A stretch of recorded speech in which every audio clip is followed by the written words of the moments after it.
वर्ष 2150 में मानव जीवन बहुत बेहतर हो गया। एक टाइम ट्रेवल के लिए हम बात कर रहे हैं।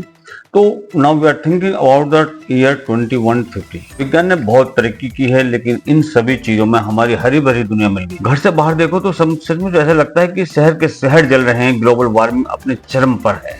समुद्र का स्तर काफी ऊपर आ गया है। वेनिस जैसे शहर अब पानी में डूबे हैं और अब खतरा पूरी दुनिया को परेशान कर रहा है। दुनिया को यहाँ तक लाने में सबसे बड़ा हाथ सिर्फ सत्ता और वोट के लालची सरकारों का रहा है, लेकिन अब वो सरकारें अपने लालच के बोझ के तले दब गई हैं। पूरी धरती पर विज्ञान ने छोटे मोटे खतरों से बचने का हुनर हासिल कर लिया है, लेकिन अभी भी कुछ चीजें ऐसी हैं जिन्हें विज्ञान नियंत्रित नहीं कर सकता। स्थितियां और भी खराब हो गई हैं। लेकिन अगर मैं आपसे कहूं कि इस स्थिति से बाहर निकलने का भी एक रास्ता है, आपको बस एक कदम उठाना है और उसे टाइम मशीन में डालना है। क्या होगा अगर हम समय में पीछे जाकर उन महत्वपूर्ण घटनाओं को रोक दें जिनकी वजह से आज हमारी स्थिति ऐसी हो गई है? क्या हम वर्ष 2150 में रहकर जलवायु परिवर्तन को उलट पाएंगे? क्या हम विभिन्न देशों के बीच जो युद्ध हो रहे हैं उनको रोक पाएंगे? और शायद हम समय को तेजी से आगे बढ़ा सकें और जल्द से जल्द उस संकट से बाहर निकल सकें, एक उम्मीद भरे और सुनहरे भविष्य की ओर। क्या आपको नहीं लगता कि समय यात्रा एक सही समाधान है? क्या होगा अगर मैं आपसे कहूं कि समय यात्रा से वैसा कुछ नहीं होने वाला जैसा कि आप सोचते हैं? वह हमें नहीं बचाएगा, बल्कि हालात और खराब हो जाएंगे। और आज की वीडियो में हम बात करेंगे कि अगर हम समय यात्रा करके खुद को किसी बड़े आपदा से बचाना चाहते हैं तो क्या यह हमारे लिए खतरनाक साबित हो सकता है? क्या हमारी आखिरी उम्मीद हमारा समय हो सकता है? समय यात्रा की सैद्धांतिक संभावनाएं। तो समय यात्रा वास्तव में कैसे काम करती है? क्या यह विज्ञान कथा है या इस अवधारणा के पीछे कोई गहरा रहस्य है? आइए आइंस्टीन के सापेक्षता के सिद्धांत से शुरू करते हैं। सरल शब्दों में आइंस्टीन ने प्रस्तावित किया कि समय स्थिर नहीं है, समय एक जगह नहीं रुकता। ये एक नदी की तरह है जो मुड़ सकती है, घूम सकती है, और सबसे बड़ी बात यह है कि हम इसे मैनिपुलेट कर सकते हैं। हम इसे किसी भी दिशा में ले जा सकते हैं। इस थ्योरी के अनुसार समय कुछ ऐसा ही है। हम समय को छोड़ भी सकते हैं। जैसे प्रकाश की गति चलती है, समय धीमा हो जाता है, जिसका मतलब है कि अगर हम इस दर से चल सकते हैं तो हम समय यात्रा कर पाएंगे। लेकिन इसके अलावा क्वांटम मैकेनिज्म के हालिया शोध ने बहुत ही अजीब संभावनाओं के द्वार खोले हैं, जैसे बंद समय, जैसे वक्रों का विचार, राउंडर्स जो होते हैं उनका विचार, स्पेस टाइम में एक ऐसा रास्ता जिसके जरिए हम इंसान लूप में यात्रा कर सकते हैं। हम समय के एक पल से दूसरे पल में जा सकते हैं। कुछ जो ये फिजिशियंस हैं, जो फिजिसिस्ट हैं, कुछ भौतिकविदों का मानना है कि इन टाइम लूप की मदद से हम न केवल भविष्य में जा पाएंगे बल्कि अतीत में भी नेविगेट कर पाएंगे। स्वर्गीय स्टीफन हॉकिंग, जो अपने समय के सबसे महान वैज्ञानिक थे, उन्होंने परिकल्पना की थी कि हम वार्म होल के जरिए समय यात्रा कर सकते हैं। ये वार्म होल इस ब्रह्मांड में दूर के बिंदुओं को जोड़ सकते हैं। ये स्पेस टाइम में शॉर्टकट की तरह से काम करते हैं। अगर हमें ये वार्म होल किसी तरह मिल भी जाएं या हम इन्हें बनाने में सफल भी हो जाएं, तो हम समय के एक युग से दूसरे युग में जा सकते हैं। जैसे कि ये ब्रह्मांड का द्वार हो। लेकिन यहाँ एक समस्या है, और वो समस्या क्या है कि अगर वार्म होल हैं भी तो वो बेहद अस्थिर होंगे, स्टैटिक नहीं होंगे। और ऐसे वर्म होल में घुसना उतना ही खतरनाक है जितना कि किसी सर्वनाश से बचकर निकलना। इंसान कभी भी किसी भी मोड़ पर फंस सकता है इसके अंदर। जैसे आप कई अकाउंट बनाकर फंस जाते हैं। आपने कई ऑनलाइन के कई सारे अकाउंट बना लिए हैं, तो आप उसमें फंस जाते हैं कि पता नहीं कौन सा है कौन सा नहीं है। तो ये सब चीज भी है इसमें। तो ध्यान से सुनिए, क्योंकि ये टूल आपके लिए कई अकाउंट के लिए बेहद अहम होने वाला है। अगर आप एक ही सिस्टम पर कई अकाउंट चला रहे हैं और पकड़े गए तो आपके अकाउंट बैन हो जाएंगे, आपका काम महीनों तक रुक जाएगा, आपकी कमाई भी फ्रीज हो जाएगी। लेकिन इन सब का समाधान गो लॉगिन के पास है। क्योंकि गो लॉगिन मल्टी अकाउंटिंग के लिए सबसे बेहतरीन ब्राउजर है। इसका एंटी डिटेक्शन सिस्टम आपके अकाउंट को बैन होने से बचाता है। वैसे भी कई अकाउंट मैनेज करना किसी बुरे सपने से कम नहीं है। Log in, log out, tab switch, इन सब में बहुत समय बर्बाद होता है।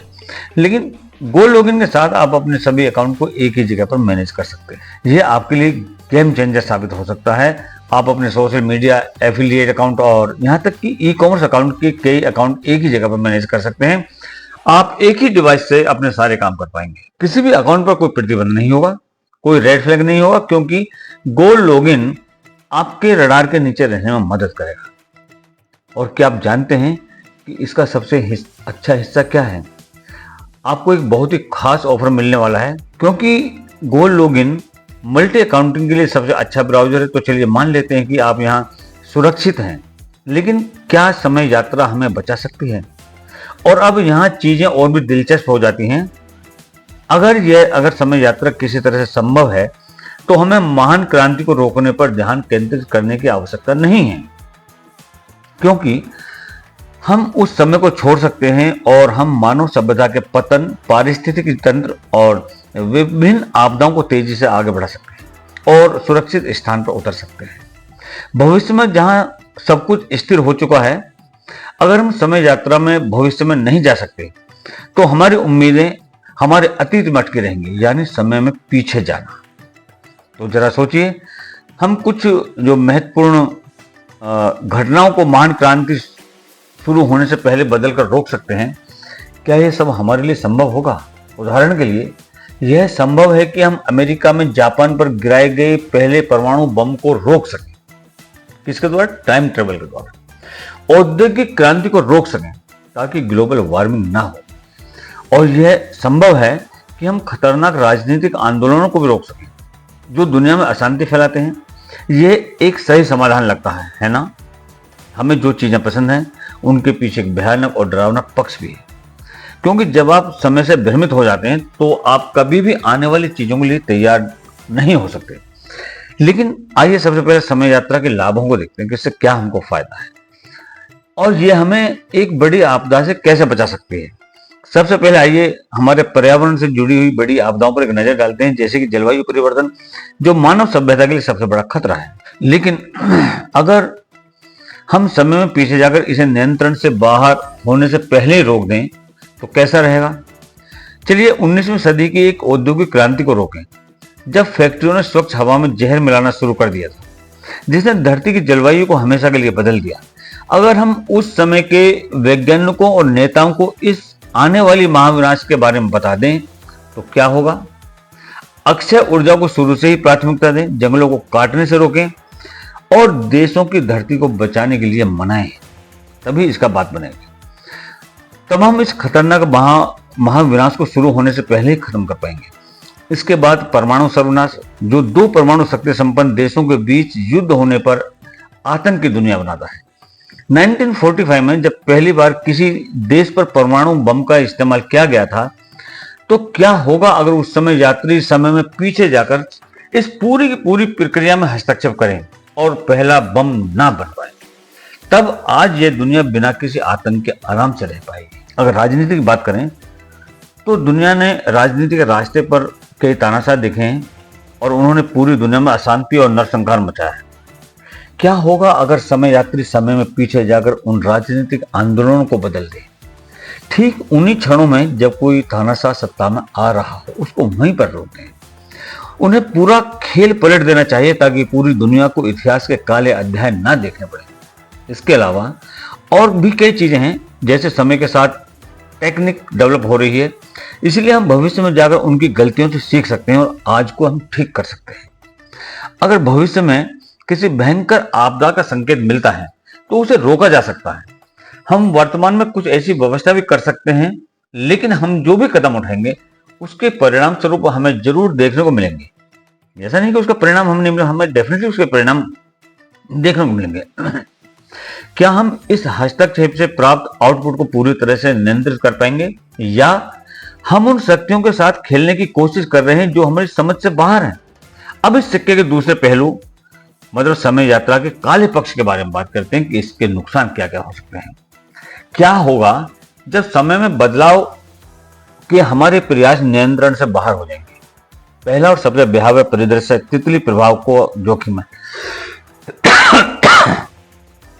यह विचार कहता है कि अतीत में एक छोटा सा बदलाव भी भविष्य पर बहुत बड़ा और अप्रत्याशित प्रभाव डाल सकता है। मान लीजिए आप समय में पीछे चले जाते हैं और किसी राजनीतिक नेता को सत्ता में आने से रोकते हैं और आपको लगता है कि आपने लाखों लोगों की जान बचाई है जो इस तानाशाह द्वारा मारे जाने वाले थे, लेकिन आपको नहीं पता कि ना चाहते हुए भी आपने घटनाओं की ऐसी श्रृंखला को जन्म दिया जो एक और भी बड़े तानाशाह को जन्म देगी या फिर बहुत भयानक युद्ध हो सकता है।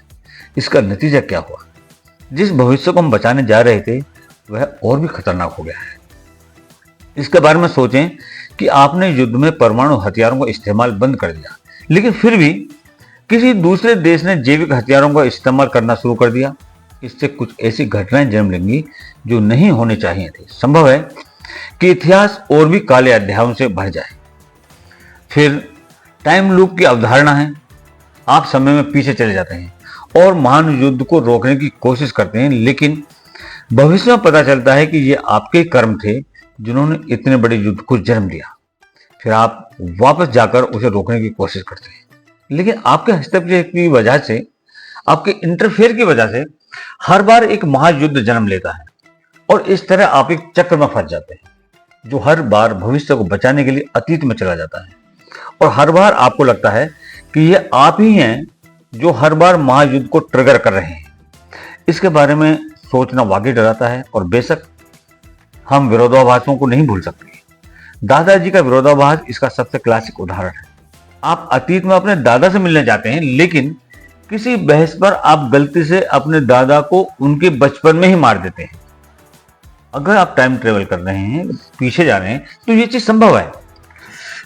तो जब आपके दादा ही नहीं रहे, क्योंकि उनको तो आपने जब वो बचपन में थे, जब वो छोटे थे, आपने तभी उनको मार दिया। अभी इसका क्या है, जब आपके दादा नहीं रहे तो उन्होंने कभी शादी नहीं की, तो आप अपने पिता और अपने अस्तित्व को कैसे साबित कर पाएंगे? ये विरोधाभास न केवल समय के नियमों को तोड़ते हैं, बल्कि वास्तविकता पर भी सवाल उठाते हैं। कई बार वैज्ञानिकों का मानना है कि अगर ऐसा कोई विरोधाभास है तो यह समय को पूरी तरह से नष्ट कर देगा, तार्किक और वास्तविकता। लेकिन जोखिम यही खत्म नहीं होते, जोखिम और भी है। समय यात्रा के नैतिक निहितार्थ सबसे खतरनाक है। इसके जो नैतिक हैं वो बड़े खतरनाक हैं। अगर हमारे पास समय यात्रा और अतीत को बदलने की शक्ति है, तो ये कौन तय करेगा कि क्या बदलना है और क्या नहीं बदलना है? अगर यह भूमिका किसी भगवान से कम नहीं होगी। अगर समय को सरकारों और शक्तिशाली निगमों द्वारा नियंत्रित किया जाता है, कंट्रोल किया जाता है, तो वे अपनी जरूरतों के हिसाब से इतिहास लिखेंगे। ये इसका एक बहुत बड़ा नुकसान है। वे इतिहास से किसी भी चीज और किसी को भी मिटा देंगे। क्या ये वाली अवधारणा डरावनी नहीं है?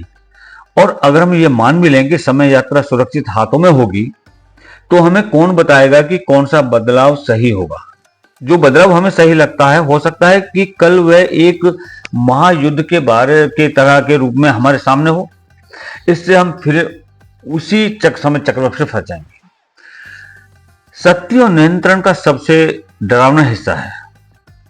ये शक्ति और नियंत्रण जो है, समय यात्रा का ये सबसे डरावना हिस्सा है। इसे कौन नियंत्रित करेगा? सरकारें, निगम और कुछ वैज्ञानिक या भूमिगत संगठन। समय को नियंत्रित करना अपने आप में एक युद्ध होगा। अतीत को बदलने की शक्ति और भविष्य को बदलने की शक्ति किसी खतरनाक हथियार से कम नहीं है। ये दुनिया को बदल सकती है। सरकारें इसका इस्तेमाल अपने खुद के दागदार इतिहास को मिटाने के लिए कर सकती हैं। वे अपनी गलतियों को छुपा सकती हैं और वे विपक्षी पार्टियों का गलत इतिहास भी बना सकती हैं। तब चुनाव बेईमानी हो जाएंगे। जिसके पास समय का नियंत्रण होगा, टाइम का कंट्रोल होगा, वो भगवान बन जाएगा। जरा सोचिए, अगर समय का नियंत्रण गलत हाथों में चला गया तो सत्य का क्या होगा? कोई कैसे जान पाएगा कि अतीत में क्या हुआ था? ऐतिहासिक रिकॉर्ड्स बदले जा सकते हैं, यादें मिट सकती हैं और यहां तक कि पूरी सभ्यता ही गायब हो सकती है और किसी को इसका एहसास तक नहीं होगा। ऐसी दुनिया में वास्तविकता की नींव ही कमजोर हो जाएगी। जो समय को नियंत्रित करेगा वही वास्तविकता को नियंत्रित कर पाएगा। लेकिन राजनीति और सत्ता से परे समय यात्रा को लेकर हमेशा एक राजनीतिक दुविधा बनी रहेगी। कौन तय करेगा कि किस घटना को बदला जाना चाहिए या नहीं बदला जाना चाहिए? यह कौन तय करेगा कि भविष्य के लिए क्या अच्छा है और क्या बुरा?